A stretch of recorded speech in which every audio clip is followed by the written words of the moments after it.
Hello grade 12s and welcome to this video. In this video we'll be looking at some activities on the cubic function. So this is the activity we're going to be looking at. In question 1 we have been given a cubic function and we are asked to calculate the y-intercept of the graph. So remember, the y-intercept is the point where your x value is equal to 0. So we can simply just substitute a 0 in place of every x value we see here, and we will see that all of these will become 0. And we'll only be left with a negative 6. So our y-intercept is always going to be that last constant term that we have. And so as a coordinate, let's just write this down. As a coordinate, it would be 0 and negative 6. Okay, moving on to the next question. We have been asked to calculate the x-intercepts of the graph of f. Okay. And we know that the x-intercepts are where our y value is equal to 0. So we're just going to go ahead and substitute in place of our y. We're going to put 0. So we're going to have 0 is equal to x cubed plus 4x squared plus x minus 6. Okay, so now we can see that we have to factorize this. And so I know there are various methods that can be used to factorize cubic functions. In this video, I'm going to be using the synthetic division method. So in the synthetic division method, we start off by looking at the last term, our constant. And we're going to get factors of the constant term. So what are the factors of negative 6? First of all, we can get the number 1 that will go into negative 6 and negative 1. Likewise, we can have 2 and negative 2, 3 and negative 3, and then we can also have 6 and negative 6. And so what we're going to do now is we're going to take these factors one by one and we're going to substitute them into our cubic function. And the one that gives us 0 is our answer. That's our factor. So let me just get the calculator out. We're going to go ahead and substitute 1 first of all. So 1 cubed, and then we have plus 4, 1 squared. Okay, so we were lucky here. We got 0. So the first one already works out. We can go ahead and say since 1 worked out, then it means that x minus 1 is a factor. Okay, so we say x minus 1 because when we factorize this, x minus 1 is going to be one of our factors. So we're going to have x minus 1 and then whatever factor we have here, x squared, and then it's other things that we have there, and that will be set equal to 0. So when we take this out, when we are solving for x, we're going to have x is equal to, and we'll take the negative 1 over and it will become a positive 1, just to show that the positive 1 worked out. When we put that in an x value of 1, we got a y value of 0. Okay, so that's the reason we say x minus 1 is a factor. So that really just proves that it's a root, because when we substitute it into the original, it gives us a y value of 0. Okay, now to find the other factors, what we do is we will draw an L with a backwards L. So we draw an L backwards, and then over here we put the number that worked, one of the roots that worked. So we put our number 1 here. And then in this block over here, we're going to put the coefficients of our cubic function. So we can clearly see that in front of this 1, well, we can't see it, but we know there's an invisible 1 in front of the x cubed. So our coefficient there is 1. And then in front of the x squared, we have a positive 4. And I just like to write it as positive 4. And then in front of the x, we have a positive 1. And then we have a minus 6. So we're going to go ahead, and the first thing we'll do is we will drag 1 down. And then we say 1 multiplied by this 1 gives us a 1. And then 1 plus 4 gives us 5. And then 5 again multiplied by this 1 gives us 5. And then 5 plus 1 gives us 6. And then 6 multiplied by the 1 gives us 6, and 6 minus 6 gives us 0. So you always have to make sure that you end with 0. If you end with 0, then it means that you have added and multiplied correctly and that your factor is correct. So this is our factor. When we are factorizing this, we already set it equal to 0. Our first factor is x minus 1. And then this is how we get our second factor, or factors. So these numbers on the bottom, so these are our roots. And so as x-intercepts, the x-intercepts we have is 1 and 0. We have negative 2 and 0. And we have negative 3 and 0. Okay, and that's 1.2. Let's move on to 1.3. So 1.3 says we have to determine the coordinates of the turning points. Okay, so remember, your turning points are those points where on a graph, okay, if this was just a normal parabola, at this point, so all over here you would have gradients, and your gradients would be negative. But when you get to the turning point or a stationary point, this is when your gradient is not increasing or decreasing. It's not positive or negative, meaning this is where your gradient is equal to 0. And so when we're looking for the turning points, we always derive the function, because when you derive, you're finding the gradient of the function at any point. And then we set that gradient equal to 0 because we are specifically looking for the points on the function that have a gradient equal to 0, and that will be the turning points.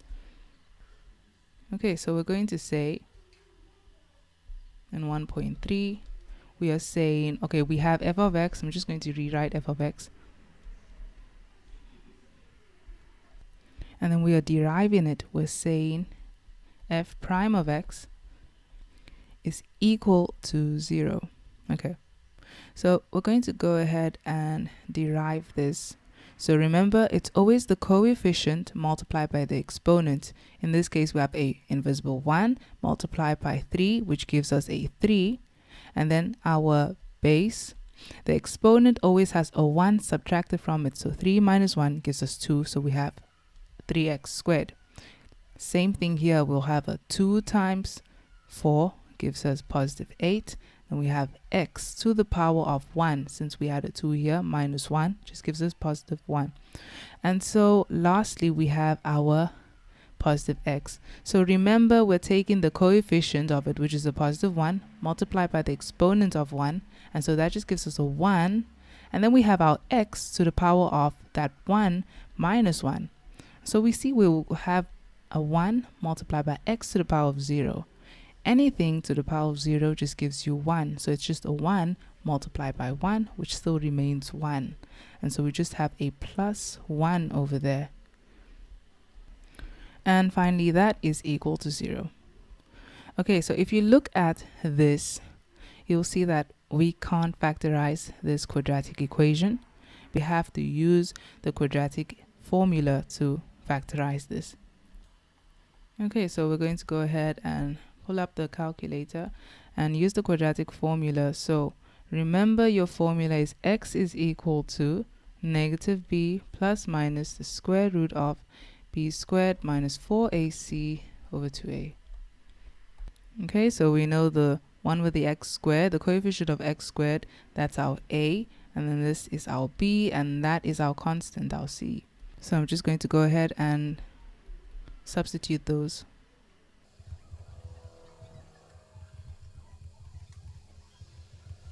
Okay, and then you can go ahead and just put this on the calculator and see what you get.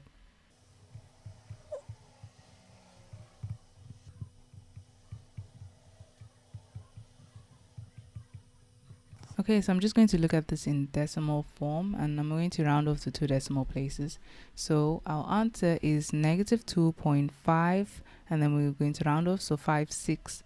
So negative 2.56. Okay, or when we have the positive, okay, we'll have negative 0, 13. So x equals negative 0, 13. Okay, so these are our turning points. Okay, so these are our turning points, and well, they're only the x coordinates of our turning points. To find the y coordinates, we have to take them and substitute them into the original function. So if we substitute our x value into our original equation, we end up with 0,877. Well, we round off and we're going to get 0,88. So the y value is equal to 0,88. And then if we substitute our other x value of our turning point, we get negative 6,06. Okay, so y equals negative 6,06. Okay, so the coordinates of our turning point, the first turning point is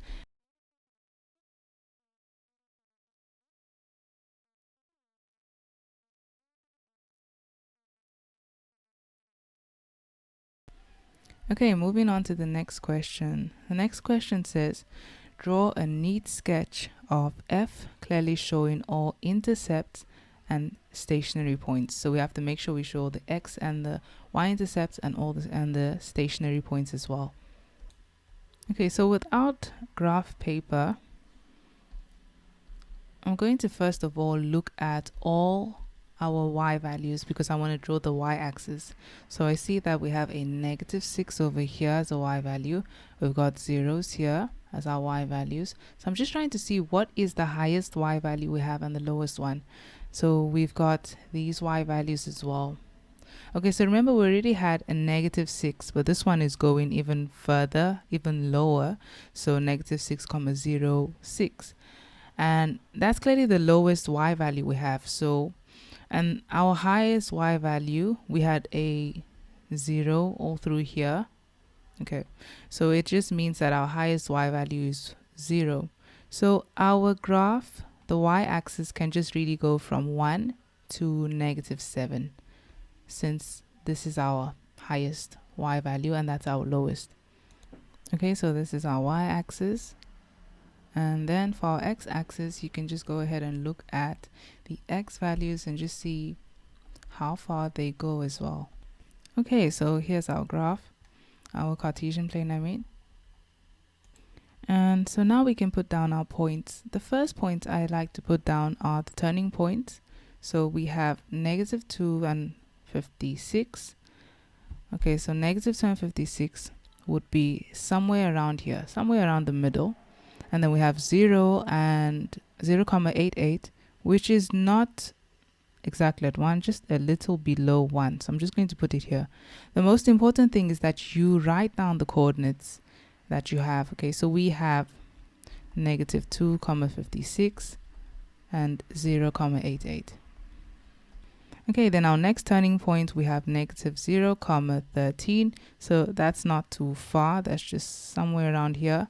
And then right down to negative 6,06. So round about here, somewhere here. Okay, so we're just going to put the coordinates negative 0,13 and negative 6,06. Okay, so now that we have our turning points, we can go ahead and put our x-intercepts. So we have the x-intercepts negative 3, negative 2, and 1. Okay, so we've got negative 3. Just make sure you write the coordinates down, negative 3 and 0. We have negative 2 and 0, and 1 and 0. And then lastly, we had a y-intercept of 0 and negative 6. So we can just go ahead and put that down. So 0 and negative 6, it's here. Go ahead and say 0 and negative 6. Okay, so now all we have to do is just join these points. Remember, your function has a positive value for a. Okay, the coefficient of x cubed is positive. When your a value, or the coefficient of x cubed is positive, is greater than 0, then your function looks like an n, but just a more curved n, a capital letter N, just a more curved one. And when the value of a is negative, then your function will look like a backwards n, okay, but just a more curved one. Okay, so from that we can already see the way the shape of this is going. We're clearly going from here, going up, turning and going down, and then going to the turning point and back up here. So we're just going to go ahead and join that.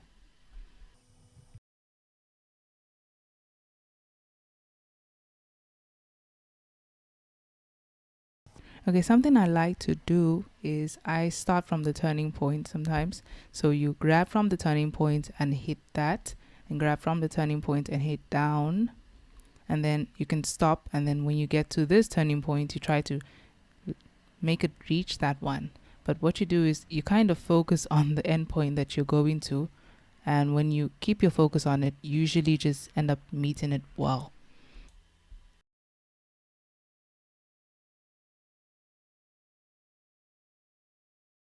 Okay, so not the most perfect graph, but here's our cubic function, and that's basically a rough idea of what it looks like. Okay, so and then we can just go ahead, because it was called f of x, we can just go ahead and call it f. Okay, so that's our cubic function. Okay, and then the next question is find the x coordinate of the point of inflection. So they're not really asking for the full coordinate, not with the y coordinate, just the x coordinate. Okay, so remember the point of inflection is the point where, this is the point where our second derivative is equal to 0. Okay, so graphically, if you're looking at it, remember our graph is where our a value is positive. So our graph looks like an N, a curved N, capital letter N. Okay, so the point of inflection is the point where the graph changes concavity. So it's a point where it changes concavity. Remember, when we have a parabola and we have a parabola that, well, we call this a smiley face parabola, but it's just where the a value is greater than 0. This parabola is concave up. Okay, and then we have the one where a is less than 0, and this parabola is concave down. And so if we have a cubic function, you can see that we've got a part that is concave down and a part that is concave up. Now that point where the graph changes concavity, that is our point of inflection. Okay, so that's what we're finding right now. Okay, so we already have our first derivative. Our first derivative was where f prime of x was equal to 3x squared plus 8x plus 1. So I'm going to start from there. So where f prime of x is equal to 3x squared plus 8x plus 1. And so we have to derive this again and set it equal to 0. So make that equal to 0, and we're going to derive this again. So we're going to get 6x and then plus 8 is equal to 0. Now we have to solve for x. So 6x is equal to negative 8. Divide both sides by 6. And so we get that x is just equal to, we can just simplify this. So we will get a 4 over 3. Okay, so this is the x coordinate of our point of inflection. Okay, 1.6 asks us to determine the gradient of the curve at the point where x is equal to negative 3. Okay, so remember, when you have a function, you have the cubic function. If you derive the cubic function, okay, we already have the derivative of it here. So this is the gradient of this cubic function at any point. They're not being specific, right? But in this question, they specifically asked us to find the gradient where x is equal to negative 3. So we're going to take the fact that x is equal to negative 3, and we're going to substitute it into our gradient formula for this cubic graph. So we're saying f prime of, and so in place of x, we put in negative 3 is equal to, and then we just substitute.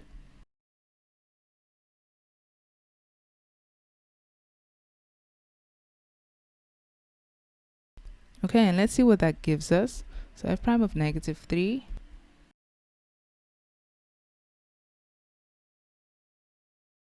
Okay, so we can see the gradient is 4 when we substitute -3. So our gradient is equal to 4. So the points where x is equal to 3, we have a gradient of 4. And then the question in 1.6.2, you're asked to determine the equation of the tangent to the curve at the point where x is equal to -3. Okay, so the equation of a tangent. Remember, a tangent is a straight line. And to determine the equation of a straight line, there's really only two things you need. First of all, you need a gradient, and then secondly, you need a point. Okay, so we already have a gradient because we are trying to determine the equation of the tangent at the point where x is equal to -3. We have a gradient of 4, so we have that. We just need a point. Right now, since we know x is equal to -3, we have an x value. We don't have the y value yet. And so to find the y value, remember, this is a point on this cubic graph. Okay, we're trying to find a point. So since we're trying to find this point, we're just going to take this -3 and substitute it into this cubic function. But I also remember that when we were solving for x, when we were finding the roots of this equation of this cubic graph, we had an answer of -3. Okay, so it just means that if you take this -3 and you put it into this cubic function, you're going to get 0. And you can go ahead and try it. So the y value of -3 is 0. So we have the coordinates. So that is 0. And now we can go ahead and find the equation. So there are two formulas that people generally use. You can use y is equal to mx plus c, or you could use the formula y minus y1 is equal to m bracket x minus x1. And I like using this formula more because I feel like it's quicker. So the y1 and the x1 stand for your coordinates. So that's your x1 and that's your y1.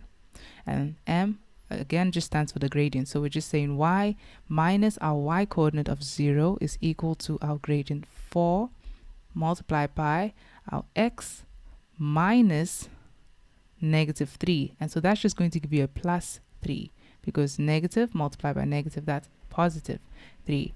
Okay, so when we simplify this, y minus 0 is just going to be y is equal to, we multiply in, we have 4x plus 12. And that's the equation of the tangent.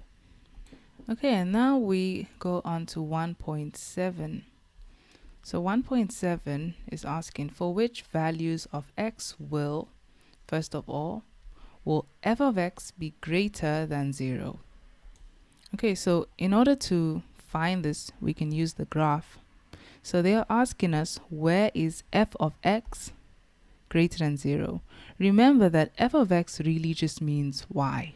Okay, so where are the y values of this function bigger than 0? Where are they positive?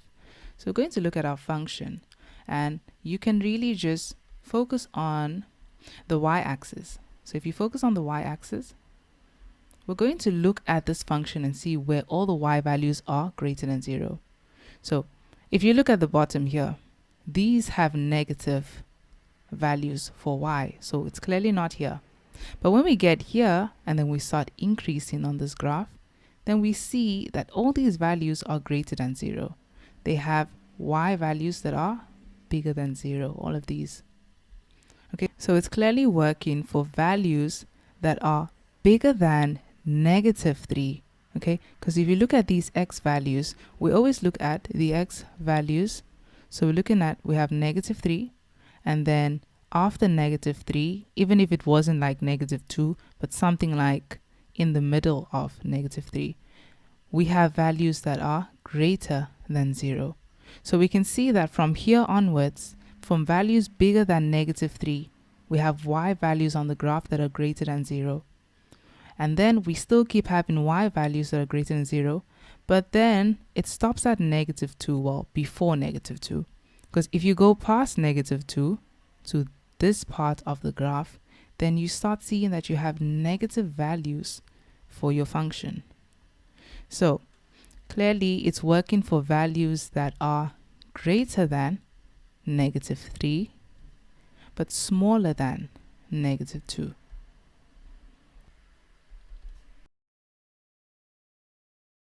Okay, now we can't just assume that that's the only place that it happens. We have to still check if there are any more places where f of x is greater than 0. And so if you look at the function, basically everywhere that we have values smaller than 0 on the y-axis, if we group them to the graph, then this will not be the values we're looking for. Okay, it would not be any of these values here. So we're looking for values that are bigger than 0. Okay, so if we come to this part of the function where x is equal to 1, and we go bigger than 1, we see that we have positive y values now. See, anything greater than 1 has positive y values. And so our other solution here is that x has to be greater than 1 for f of x to be greater than 0. Okay, these are where we have positive y values. Okay, so now our next question is, so for which values of x will the function be negative? This is just another way of saying for which values of f of x, okay, of x is f of x going to be less than 0. Okay, so values that are negative are values that are smaller than 0. And so that's really what they're just trying to say. So in our function, we see that we're going to have to look now for y values that are less than 0. So we can focus on the negative part of the y-axis and see where all these values start from. Okay, it's always best to look at the function like this. So we can look at this and ask, are the values here, are the y values less than 0? Well, we can see, yes, they are less than 0 because they have x values here and their y values are less than 0. And then we have to see, where does this start? Because we know this part has y values that are greater than 0. So we can clearly see that from here, moving downwards, so values that are less than -3, they have y values, because this is less than -3, it has a y value less than 0. Okay, so values that are less than -3 are clearly the ones here on this wing, on this part, that have y values less than 0. Okay, so that's one of the solutions we will have. So x is less than -3. Okay, but again, we can't just say that that's the only places that that happens. So we can look at the graph again. We can see this whole big part of the graph, that those are y values that are less than 0. Okay, because they're all on the negative part of the graph. Okay, so they're all on the negative part of the graph. They all have values that are less than 0. Okay, and so let's see where this starts.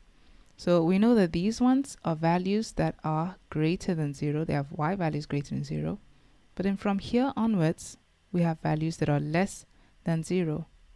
Okay, and so we have to look at what x values does this belong to. And so we can see that this happens when you move on the right hand side of -2. So these are values that are greater than -2. So these values have negative y values. All these values, they map to values that are greater than -2. And then we have to see where this ends. So they keep being less than 0.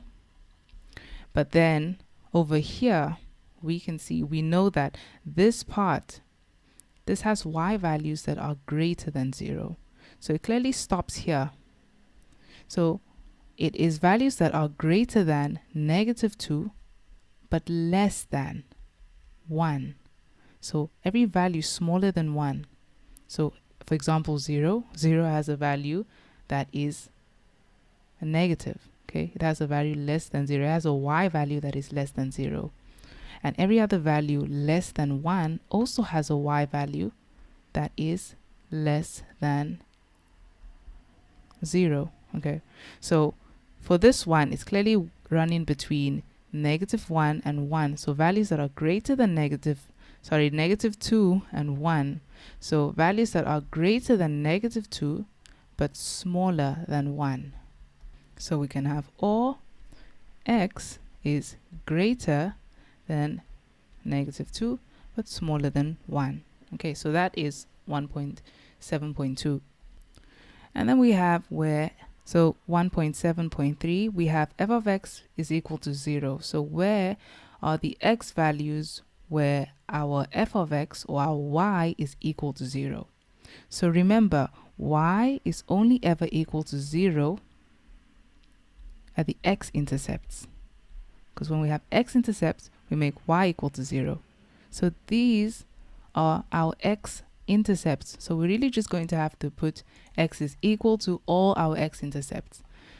The x-intercepts that we have are, remember we already solved for them. So y is equal to 0 at x is equal to 1, x equal to negative 2, and x equals to negative 3.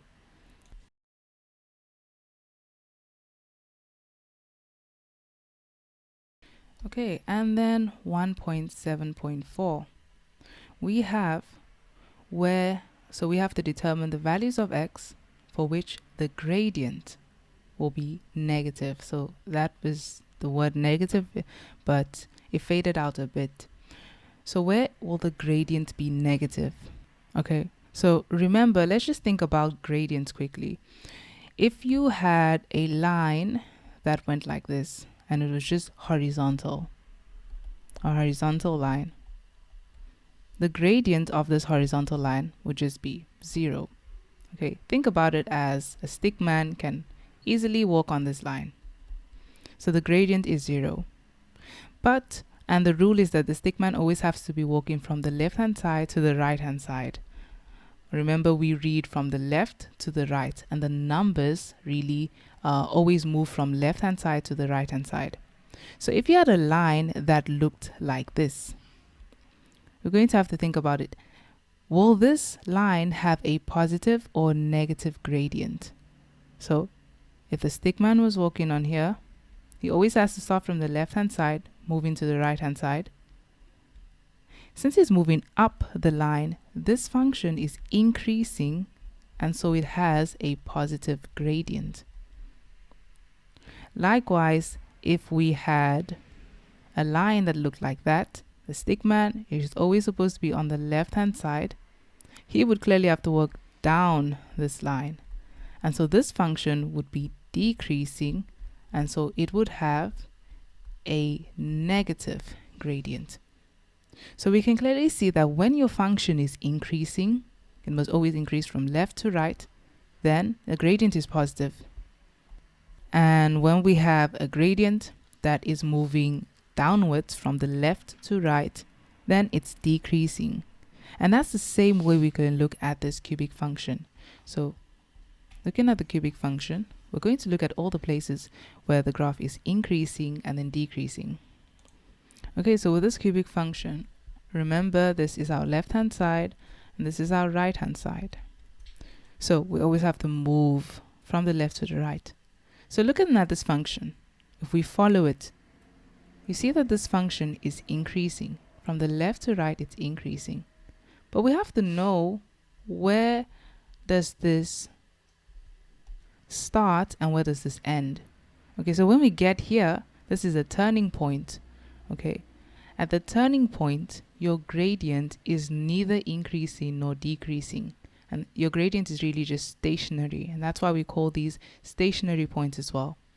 And so if we go past the turning point, look at what this function is doing now. It's decreasing. It's going down, it's going down. And then when it gets to the second turning point over here, it's stationary, and then it starts to increase again. Okay, so one of the most important things, or the most important points to take note of when you want to give the values for x for which the graph is either increasing or decreasing, okay, or another way of saying that, the way they said it, for which your graph is going to have a positive or negative gradient, okay, you have to look at the turning point. So we're going to look at the x coordinate of the turning point, which is this in this case. So we're trying to see from here, where is our function? What is our function doing over here? Okay, so we can clearly see that our function is increasing, but they specifically ask for where the gradient will be negative. Okay, so we are looking for where is the function decreasing. Okay, so if we look at it here, we saw that it was increasing, but then over here it's decreasing. So it's clearly values that are bigger than negative 2,56. And then let's see where that ends. So the other value to always take note of when speaking about gradients, the gradient of the graph, is the other turning point as well. Okay, so we can clearly see that on this function, our graph is decreasing for values that are greater than negative 2,56. Okay, but less than, and we have to look at the x value of our turning point again, okay, because that's going to mark where to stop. And our x value of our turning point is negative 0,13, so negative 0,13.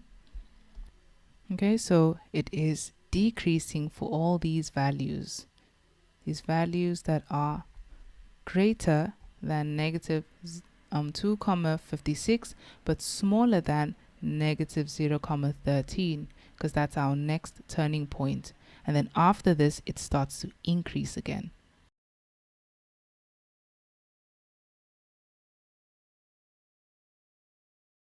Okay, and if you look at the function, we can't really find any other place that this function is decreasing, because it just decreases here and stops over there, and then it starts to increase again and it shoots up forever.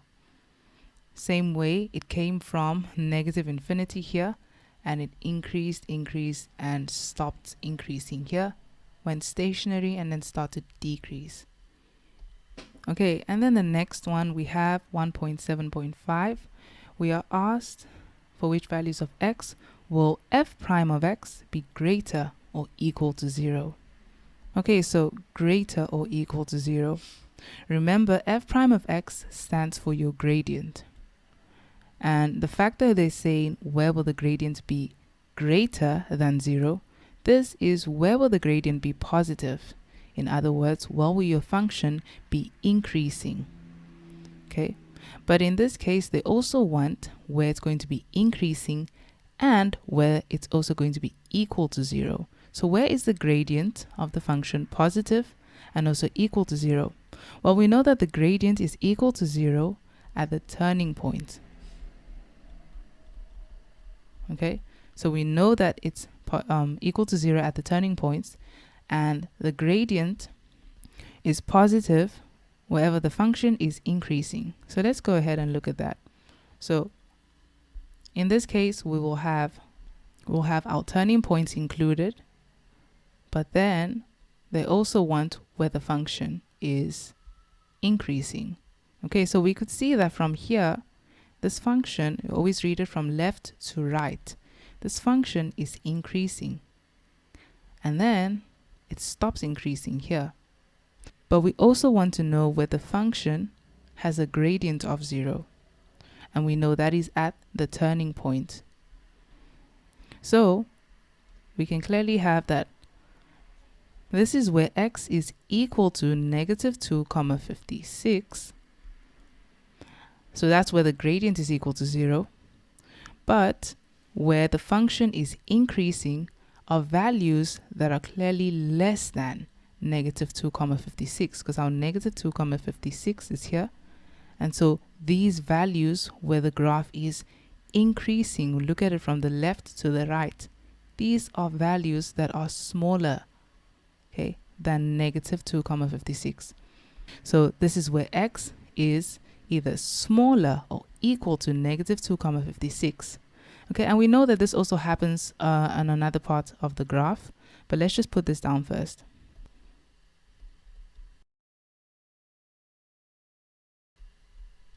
Okay, so the next place that the function is either increasing or equal to 0. So we know that we went up till here, over here that it's decreasing, and then we reach this point, our turning point, and we know our function is equal to 0. So this clearly happens where x, always take the x coordinate, where x is equal to negative 0, 13, but where is it increasing? So we can see that the function starts to increase for values that are greater than negative 0, 13. Okay, so negative 0, 13 is here. All these values the function is increasing for are values that are bigger than negative 0, 13.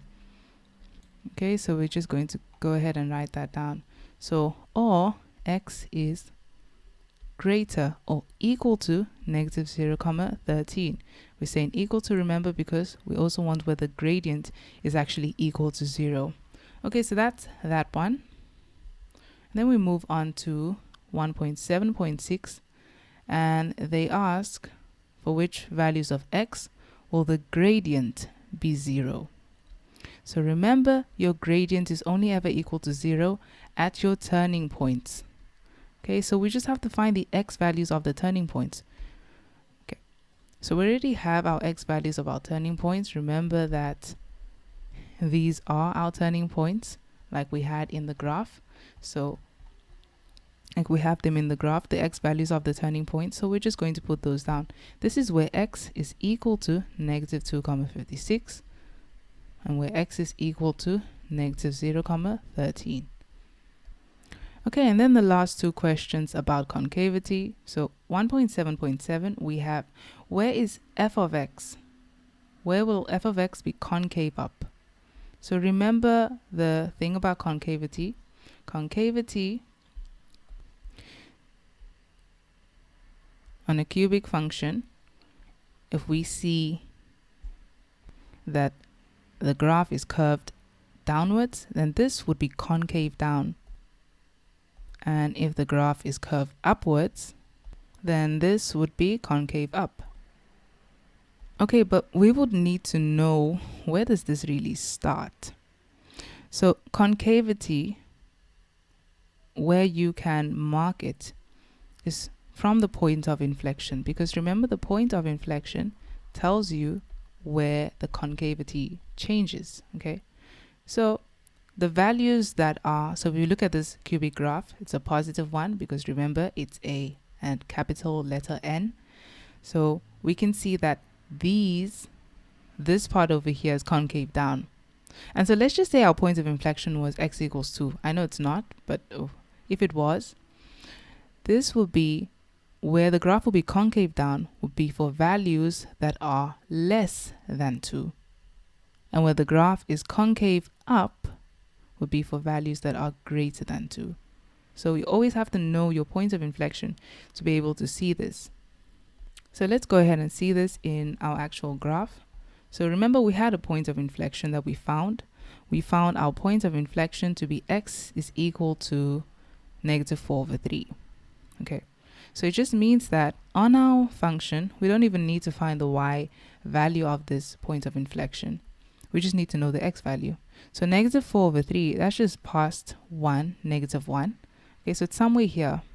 Okay, so wherever this graph is, this, we have our point of inflection. We're just going to call it a POI. So our point of inflection is here. And so if we're looking at the graph, we can clearly now see that this part of the graph is curved downwards, and that's concave down. And we know the x coordinate. The x coordinate is where x is equal to negative 4 over 3.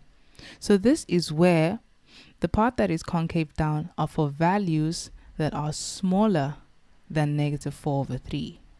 Okay, and the part that is concave up would be for values that are greater than negative 4 over 3. Okay, because this is concave up and this is past negative 4 over 3. So these are values greater than negative 4 over 3. Okay, so if we look at it as this being our x equals negative 4 over 3, I'm just going to put it like that. They asked us, where is it concave up? Okay, so 1.7.7, where the values of x, where it's concave up, would be this part. So these are parts that are where the x value is bigger than negative 4 over 3. So where x is greater than negative 4 over 3. And then the last question, they asked us, where will the function be concave down? So this, where it's concave down, is where our x values are less than 4 over 3. Okay, it's the left hand side. These are values smaller. So where x is less than negative 4 over 3. Okay, so that concludes those questions. So these other questions that we have, like question 2, you will have similar questions as well. So you can use this to practice. So question 2, we can see we also given a cubic graph, y-intercept as well, show that the 2 is the root of g. Okay, so hence solve for g of x. So they're really helping you here. They're really telling you show that 2 is the root. So instead of going and looking for factors, you can just put in 2 and it'll probably give you 0. And if it gives you 0 for real, then it really is a root. And then you will be able to solve for g of x being equal to 0. Okay, so you can use this as a practice. And then here are those questions again. So for which values of x will the function be positive? Remember, the function being positive is just the actual graph, g of x, in this case, being greater than 0. Where are its y values greater than 0? And then here we have where the function will be less or equal to 0. Okay, so that's just where the y values are less than or equal to 0. So where are they negative or equal to 0? Same thing here. Where's the function going to be equal to 0? This is where your g of x, the y, is equal to 0. And we know that this happens at the x-intercepts. Okay, so you'll be able to actually solve these now and these other questions. So in question 3, we have similar questions as well. And they also ask these. Okay, so I hope this helped a lot. Have a good day and I wish you all the best for your test.